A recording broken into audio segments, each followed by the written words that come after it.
As its name suggests, a frame story is a narrative that frames or surrounds another story or set of stories.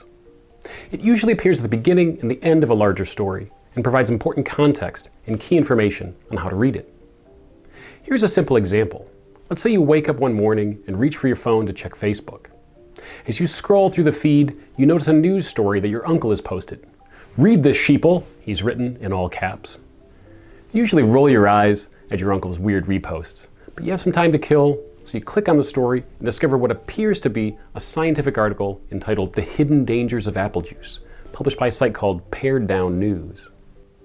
According to the article, apple juice not only causes cancer, it also probably contains rabies passed on by fruit bats.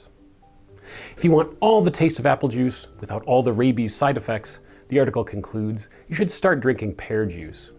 This conclusion seems more than a bit suspicious, so you do some quick Googling and find out that Pared Down News is financed by something called Freedom Pears of America, a marketing team for pear juice manufacturers that your uncle coincidentally works for. This revelation makes you rethink what you've just read, and you decide to do a bit more research before you give up on apple juice for good.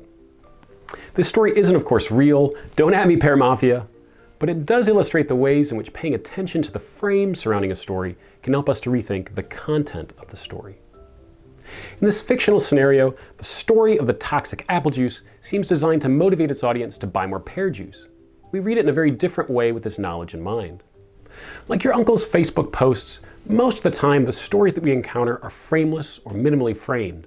We therefore have to do some research to reestablish the context out of which they're produced. But every so often we read stories that build a frame narrative into the story itself.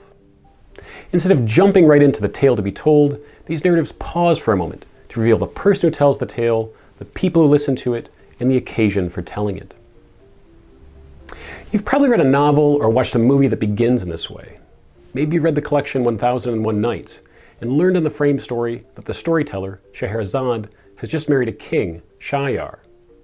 You would also have learned that after his first wife betrays him, Shahyar's jealousy and rage leads him to kill his wives the morning after their wedding night. To avoid this fate, Scheherazade must tell him a new story every night, and that story must be so interesting that he cannot help but spare her life for another day. Or maybe you've watched the movie The Princess Bride. That movie, as you may recall, begins with a curmudgeonly grandfather trying to convince his sick grandson to give up his TV and his video games to listen to a story that's also called The Princess Bride. As he tells his grandson, he used to read the same story to the boy's father when he was young. "It doesn't sound too bad," the grandson tells him. "I'll try and stay awake." These stories are obviously very different from one another. The grandson won't execute his grandfather if the story bores him. But they're both subject to a simple set of questions that you can and should always ask when reading frame narratives. Why is the story being told? What appeals does the story make to its implied audience of listeners? And how do the main story's themes relate to the themes of the frame story? Sometimes answers to the first question are fairly obvious. Scheherazade, for example, tells her 1001 tales to keep her husband's interest and to prevent him from executing her every morning of her marriage. But other times, determining the narrator's motivations and the relationship between the frame story and the main story require a bit of thought. Consider the grandfather in Princess Bride. He wants to show his love for his grandson and to have that love reciprocated. With this in mind, we might understand certain aspects of the story he tells him, say Inigo Montoya's love for his murdered father, as an attempt to foster a similar kind of intergenerational love.